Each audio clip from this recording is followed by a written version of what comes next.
Hi Taurus, welcome to Higher Source Tarot for your April 2022 tarot reading. This is a reading for all Taurus, Sun, Moon, Rising, and Venus. Now, at the end of the month, some of you may be having a birthday if this is your sun sign, so we'll say an early happy birthday to you if you're at the end of April. But as usual, I send you much love and appreciation here. If you're new, welcome to you. I post new readings on Friday, then again on Monday. So if a reading doesn't resonate, don't ever try to force it. Just come back in a couple of days. You can watch a new reading. It's always somebody's reading, not always everyone's, and that's okay. Now, Fridays are always a general reading. Mondays are a different style every week. So today's reading will be a more detailed Celtic cross style reading, but then next week it'll be something totally different. So if you like tarot and you like the channel, I'd love to invite you to subscribe to Higher Source Tarot. All right, what advice do you have for Taurus? Sun, Moon, Rising, and Venus. What does Taurus need to know, please, for the best and highest good of all concerned with Taurus? Messages for Taurus, please. Okay. All right. So we'll start here with the tarot, and then we'll have the angel answers, oracle cards. Your current situation, you've got the Five of Wands. The immediate influence is the Page of Cups. You have the Ten of Wands in your subconscious, the Nine of Cups in the distant past, the Emperor in the more recent past. Ten of Cups is coming towards you. You're represented by the Wheel of Fortune. You have the Nine of Pentacles as the person or situation that you're attracting.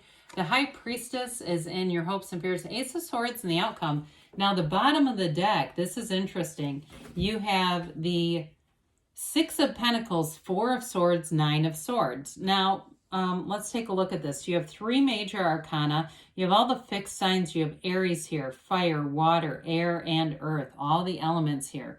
Well, I do feel like you have a turn of events here. Now, the Nine of Swords are trying to tell you, don't worry about it. If it's something especially money related, you have celebration coming at you, the energy that's ahead, and mental clarity too, because the Nine of Swords is often a restlessness, difficulty sleeping. Sometimes it can just be a shift in your energy, but I do feel like it's a little more than that. There's a little bit of a worried energy here. And with the Five of Wands, some of you too, it may be just a very chaotic energy field around you where you feel very busy, almost like you're running to stand still. And so I do feel, though, like somebody here, there's something about money here going on, and it's showing you an increase in the actual reading. So these are the clarifiers, right? So with the Four of Swords, that's a great antidote for that Nine of Swords. The Four of Swords is a time of taking a break from any conflict. It's self-care, meditation. Meditation brings answers with that one.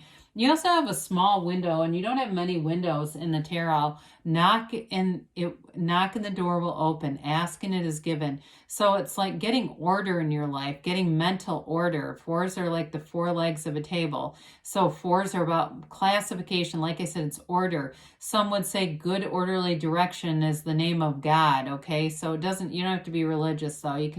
It's just that the universe doesn't make sense. It doesn't really make an acronym, does it? But either way, it's definitely about getting your mind centered, your mind and your brain and your heart in coherence. So getting back to center.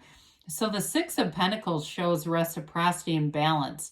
And that's what I feel like they're trying to tell you. You've got to get some balance going in your life. So for some too, if it's more of a financial issue, it may be about just sitting down and going through some things, looking at things and really getting your mind around it so that you can make a plan and move forward. Others of you though, you've definitely got nice aspects for unexpected money showing up too. Even if it's something that you've been kind of toying around with an idea, I do feel like you're going to move forward with it. Now, in terms of relationships here too, I do feel like if you had something that ended or you've got a challenge in a relationship, they're showing you that you're going to move forward. You're going to be able to get into a place where there are happier times ahead. So it does feel like there's a bit of a challenge over here. This could be an apology with the Page of Cups coming in. Pages are messengers in the tarot, and this one brings in a message of love. So with the Five of Wands, whether it's a challenge in a current relationship or it's just showing strife in relationships. It's definitely about healing that and moving forward. The Page of Cups is also a law of attraction energy. And so it's interesting because the Five of Wands is kind of a pain in the butt. I mean, it's just like, just settle down. It's a bunch of kids with wands, right?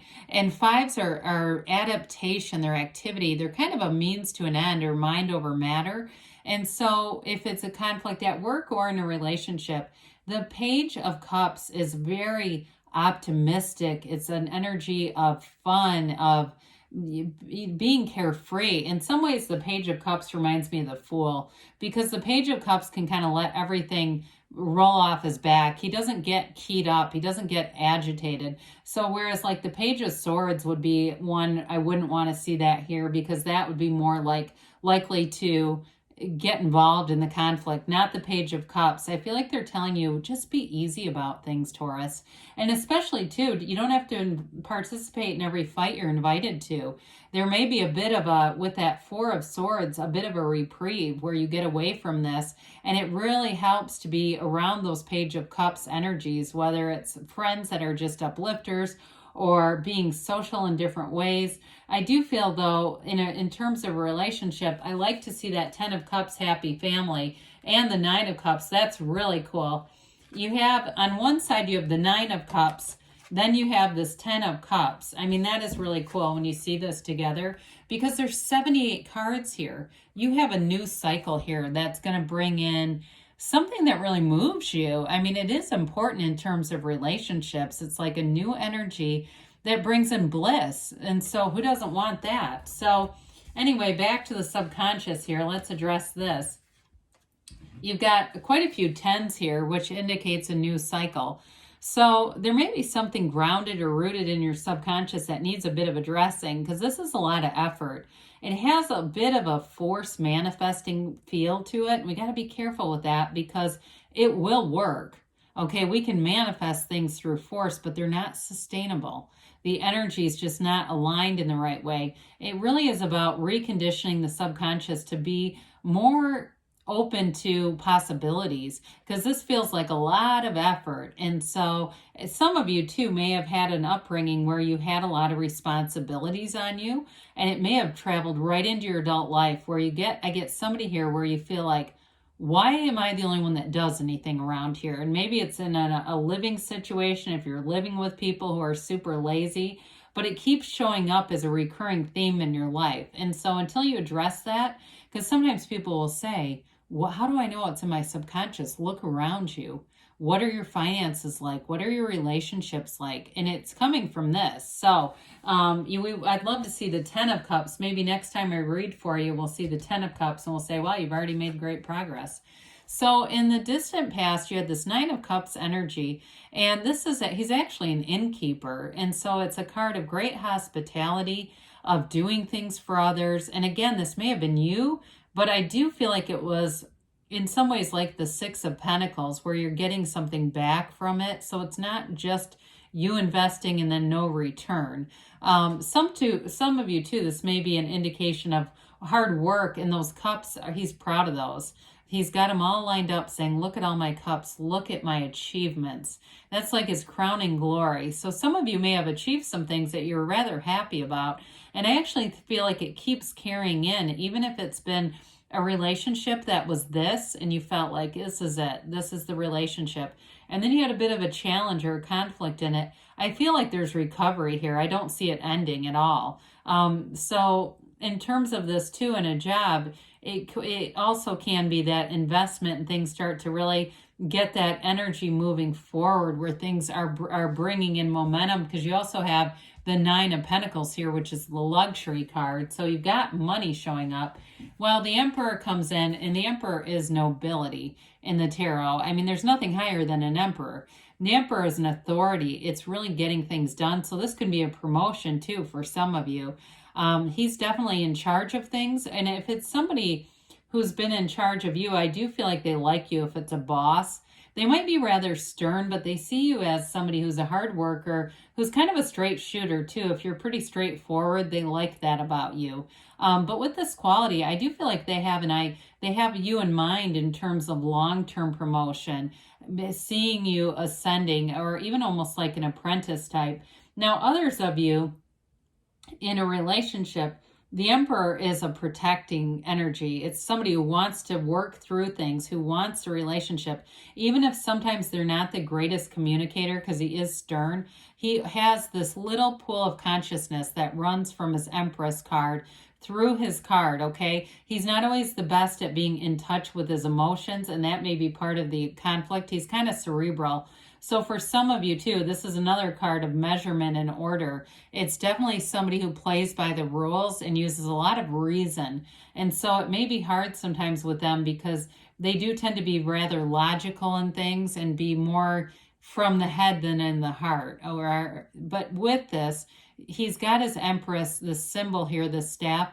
It symbolizes Venus, and that's because it symbolizes his Empress. So ultimately what he does for her. And so it's just it's a card of commitment either way. But he can be a little controlling. And that might be what the Five of Wands ended up doing here. So the Ten of Cups is that rainbow after a storm. And compared to the Five of Wands, this is a pretty big rainbow, okay? I mean, it really is a time of celebration. So you just keep going, Taurus. You just keep going. You work things out. And you have something, a new energy here that comes in that's brilliant.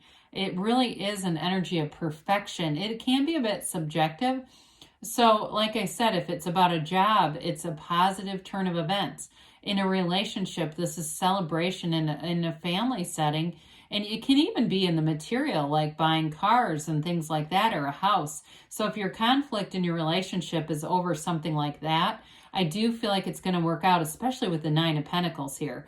So I feel like too, if it's a fight about money, if that's what this is, you've got an increase coming in and it alleviates some of the stress.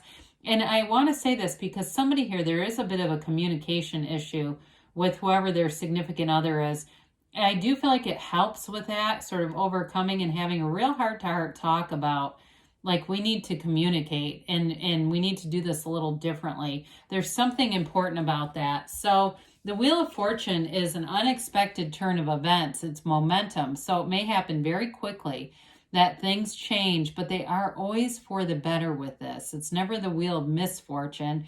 It's high vibrational energy. This is the wheel of life. So very layered card. All the characters symbolize high vibrational characters.